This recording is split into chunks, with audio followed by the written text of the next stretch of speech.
Hello and welcome to MAD PD. Today I'm going to be talking about metacognition and students thinking about their thinking using audio. And my name is Roland Chidiak and I'm in Waterloo, Ontario. And presently I have Sarah Lalonde joining us. And hey Sarah, how are you? Good, thanks. And Sarah is from Cornwall, Ontario, but she likes to spend a lot of time in Ottawa where she's studying to be a teacher. Yeah, That's correct, right, Sarah? that is correct. Awesome. So thanks for joining me. And Chris Clough might pop in. He's in and around the Toronto area. He's a teacher there. And I should mention before I start that both Sarah and Chris have podcasts. So, and Sarah's presenting today. What time are you presenting, Sarah? I'm presenting at 4 and my MAD PD is on podcasting 101 for educators. So if awesome. You can come join me. So check out the landing page and find Sarah's time and link, and you can see what she's going to be talking about. I'm going to dive right into my presentation. I've got a Google slide deck that I'm going to be referring to throughout my short presentation. And Sarah, feel free to jump in whenever with questions or comments. You can wait till the end if you have anything to say, but if you want to just jump in, I'm cool with that. Okay. Awesome. So I'm going to share my screen here.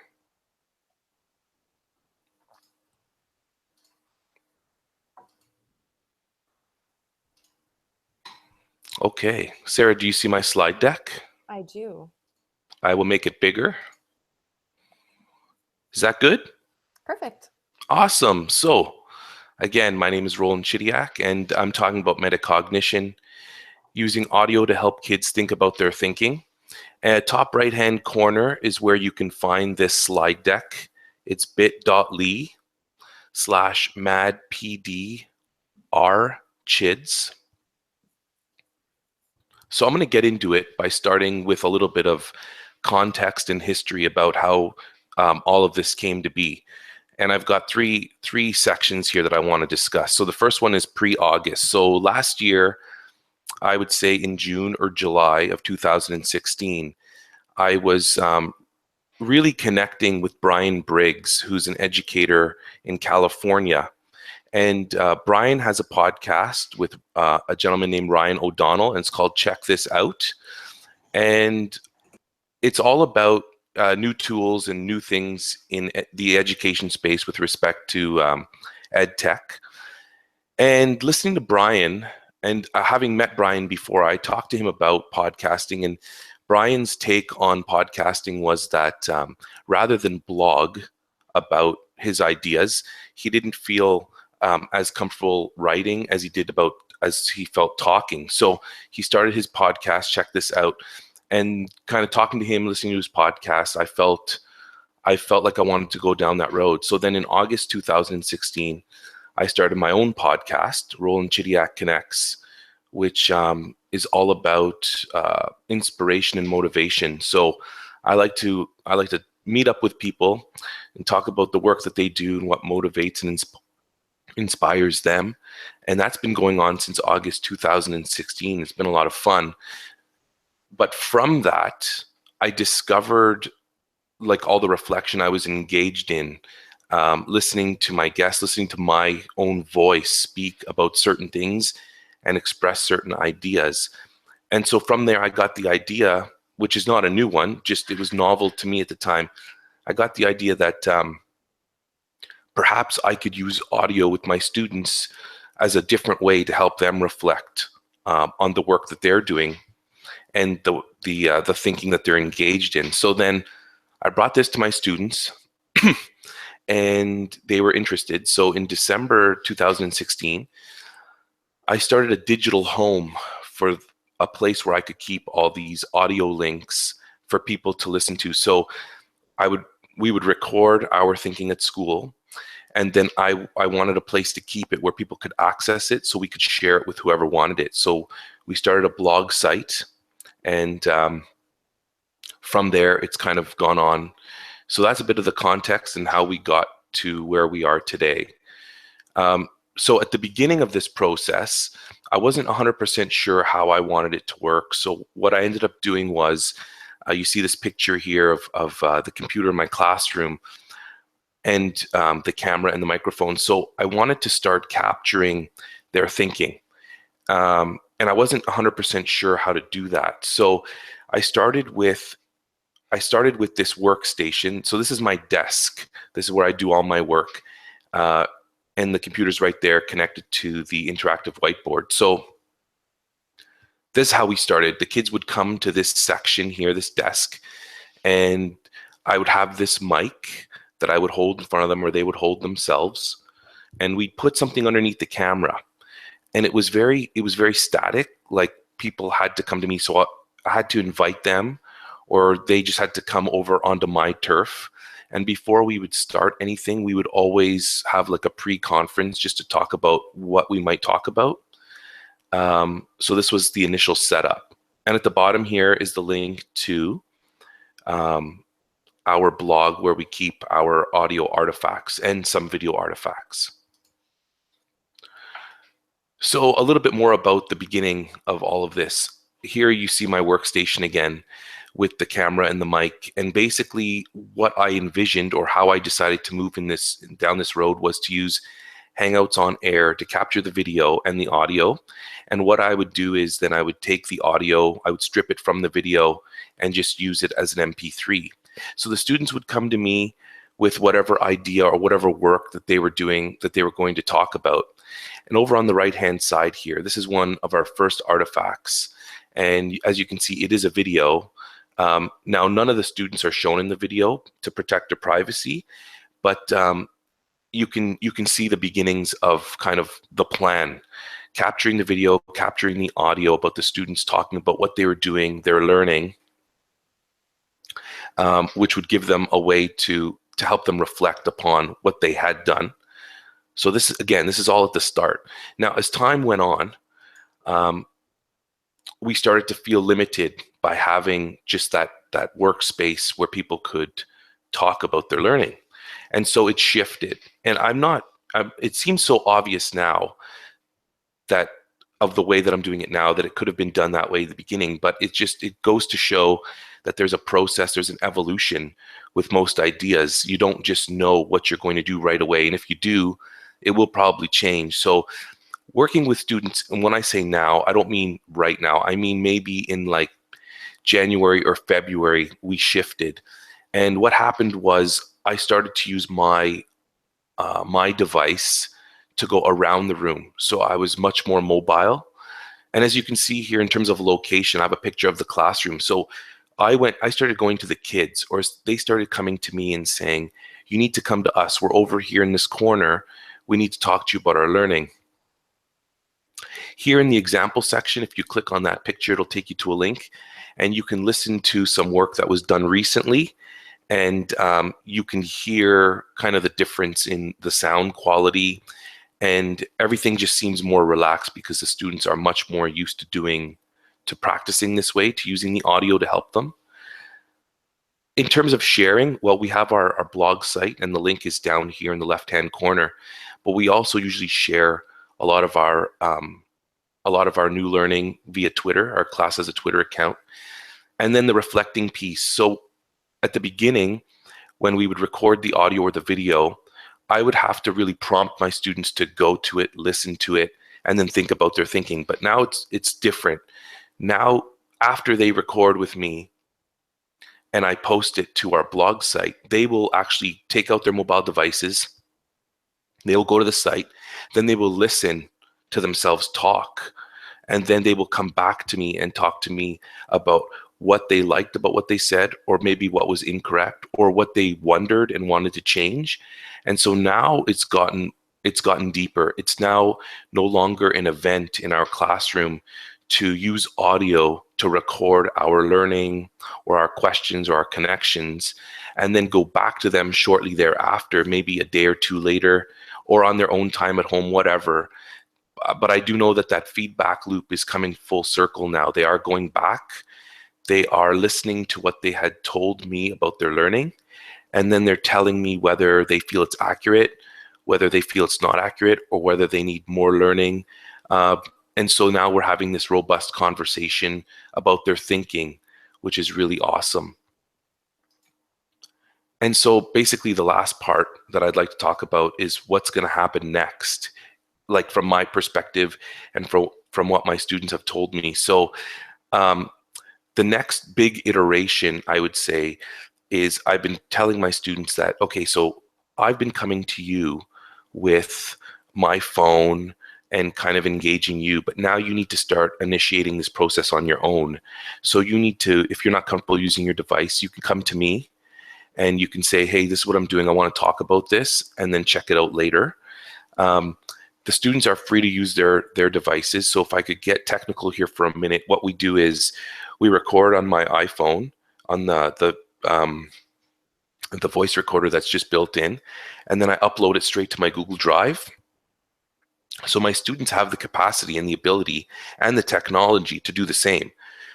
They can record their voice on their phones or whatever device they have, and then they can send it straight to their Google Drive, and then they can share it with me so I can post it on the blog. Or, if we go a little bit further, I can give them access to the blog and they can post their own and do a little write-up. Those are the next steps. That's where I'd love to go before the end of this school year. I want them to make deeper connections, and I think they do as well. We really want the thinking to be robust, to be critical, and so I'm modeling that for them and helping them go down that road a little bit more. I want them to have some goals and some next steps around their learning, around thinking about their thinking. And I also want them to be leaders. And they naturally want to do this. They may not say it, but they do want to show other students what they're doing and how they're doing it and how it's benefiting them. So at the end of the day, we've got all these great artifacts about their thinking, about what they're currently doing. But most importantly, we have that time after where they can listen to what they said, and then they can readjust what they're doing and how they're doing it to improve their learning. And it's become a very exciting event in our classroom. Like we try to get as much audio as we can here and there. And because it's mobile, we can do it in the library, we can do it in the gym. And so I'm finding that using audio to help students think about their thinking has been working really well. And it started off a little bit rough. It's smoothed out, and it continues to get smoother as time goes on. So that is pretty much the presentation.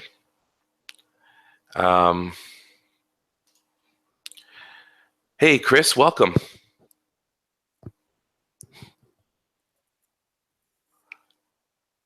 Chris is just muted. Oh, there we go. Okay, we back in? You're in, buddy. Welcome. Cool. Thank you, thank you. Yeah, so do you two have any questions or comments about the material that I presented? What grade are your students? What grade do you teach? It's grade 4 or 5. Oh, wow. Okay. Yeah. I thought they would be a lot older than that. Oh, you know what? No, they're grade 4 or 5, and I would say that if I was still teaching primary, I'd be doing this with them too. Okay. So do you find using the audio to get that reflection, do you find that your class becomes really loud?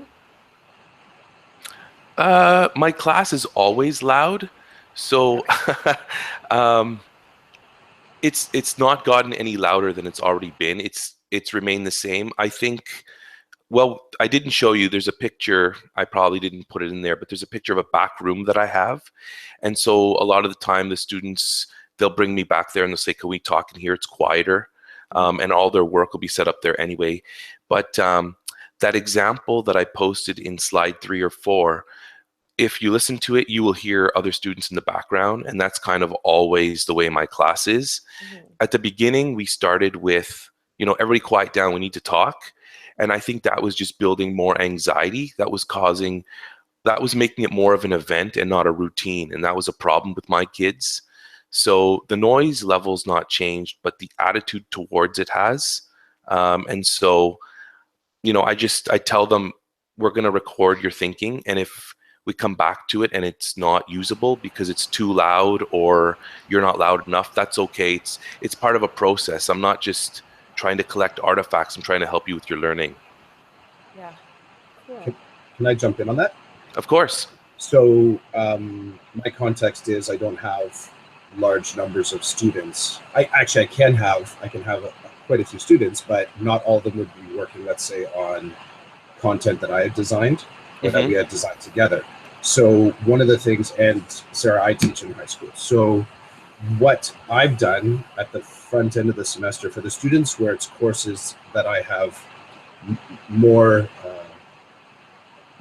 sort of footprint in, so the ones that I'm designing myself, I have the parents sign off on a media form letting them know that the students will be doing blogging.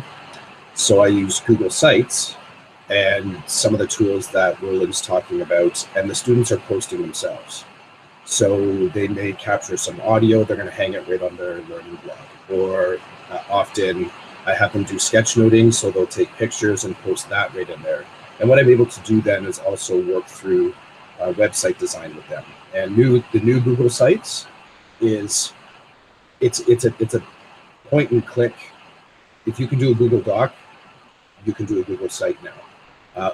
You still have available the original. I think it's still buried in there, which if the kid is hip to it, then you can get into a little bit of coding and actually manipulating of the frames that you get there. So I've found that where Roland has sort of seen that going to the kids is kind of leveling up, where I exist, I guess, in the going to the kids is letting the kids post themselves and then have the surrounding discussions around digital citizenship, posting positive, building your PLN. I use that language with them. How are you reaching out so that others can reach back?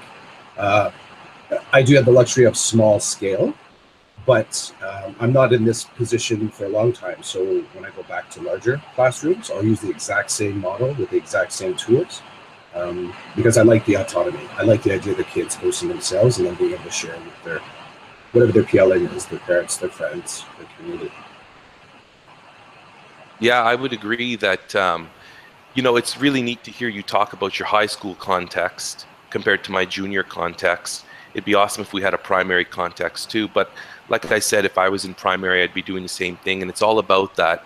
It's all about that level of development, right? Like, so with you, Clough, your kids, I don't know, I'm assuming high school kids are interested in the technology. I'm assuming they're interested in doing their own thing. And so it's neat to hear how it goes for you. With my juniors, like for them, this is completely innovative. This is like out of this world because they're not used to, they're still learning, as I've said on my blog and on Twitter, they're still learning how to leverage their mobile devices and how to deal with them in an appropriate way for the context of school. So I'm hoping that the work that I'm doing now, these kids will end up in high school being fluent in using this technology for their learning. Now, who knows where this kind of technology will be when they get there, but the point is that they're learning how to be good digital citizens at the same time. And for the ones that want to take it to the next level, I'm there to support them if they want to start doing it more on their own and on their own time. But right now I'm not seeing that. So it's either something I'm doing or something I'm not doing, or just their interest. But what I do know is what's happening right now is very exciting and they're interested. So one of my things is I don't want to be getting them to do things that they're looking at me shaking their head like, we don't want to do this. That makes for a really nasty learning experience, and I want to try to move away from those. So if there's nothing else, I want to thank the two of you for coming on and helping out. I appreciate it. And I'm looking forward to possibly helping you out, Sarah, later today. And Chris, it's always a pleasure to... 4? You're at 4-2 as well? You're on at 4? Is it at 4 o'clock? Who, Sarah? Mine is at 4. Sarah's at 4, yeah. Sarah's at 4, okay. Yeah. And Chris might be there too, who knows? We'll have to wait and see. I'll try for sure. Roland, just before we bust out, I want to say, I've actually used your blog where you've captured your junior kids learning to set a fire under my students. Okay. Because contextually speaking, there's why would anyone want to listen to me talking about my learning, which is that interesting space that even educators exist in, right? So I think in part of the sort of expansion into that space where your classroom is so much, your experience is bigger than the classroom, and the classroom is bigger than those 4 walls, and there's other people talking about the same stuff out there. I like connecting my kids with the idea that your idea about what's happening in one spot could be happening at the exact same time somewhere else. And what happens when you start to bring those two resources together? So I'm constantly talking about that convergence of conversation. And my high school kid seeing your, what is it, grade 3, grade 4? What grade? 4 or 5. Oh my God, them seeing a grade 4 student talking about their learning and deconstructing, decoding it, my kid just kind of goes, I got to up my game. I got up my game because this kid is cracking off on exactly the skills, the language, the tools. So it's cool. It's cool to prompt that way. And I think that's the true power of the K to 12 model, where we don't see it as elementary and secondary. We actually see it as a kind of a fluid loop, and what can we create together? So I appreciate that. Well, and before we go, just to layer that more, it'll be interesting to see what Sarah does with all of this as a new teacher who's just starting her career in education. You know, she's seeing the kinds of things that we're doing, and she's got her own podcast, so we know that she values that audio piece. It does something for her. So it'll be interesting to see how a new teacher rolls that into her practice in whatever form it takes, or, you know, in however it manifests itself. But I can't see it not, because she's so involved. So Sarah, we're looking forward to you getting into the classroom and seeing what you do with this kind of stuff. I know, excellent. And Derek had just tweeted out, there's a question from the live feed on YouTube. So he asked, or somebody had asked, do you have any sample resources to help a teacher get started? Yes, so if you go back to my slide deck, which is bit.ly/madpdrchids, if you go to my slide deck, and then inside the slide deck, you go to the blog site for this, which is posted on every slide in the bottom left-hand corner.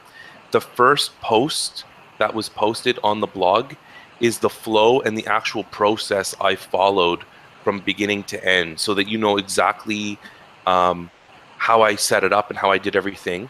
And if that's not clear enough for you, then feel free to tweet me at rchids on Twitter. And for sure, I would love to talk about my flow, my process, how it started, and how I'm doing it now with my mobile device.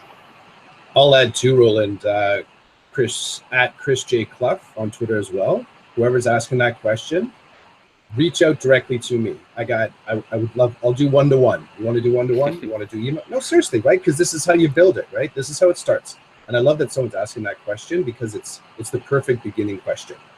And it's the same one I asked you, Roland. It's the same one that you were asking, Sarah. So it's all of our common start. And it just makes me excited to think that there's an instructor out there thinking, oh, I can totally do this. But I just need a little, little bump. I got to bust out, folks. I'll see you, Chris. Yeah, I'll see you all in the digital hallway somewhere.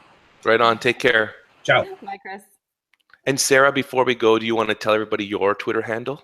Of course. So my Twitter handle is a little bit more complicated and a little long, and Roland laughs at it every time. But it's at Sarah with 4 H's at the end, _ Ann with 3 E's. So we're gonna get that changed at some point, right, Sarah? Yes. It's just because there's a lot of Sarah Anns on Twitter. So fair enough. We'll find you a good name. Okay. Okay, thanks again, and hopefully I'll be seeing you soon. Absolutely. Thanks, Roland. No problem. Take care, everyone. Enjoy the rest of your Mad PD day.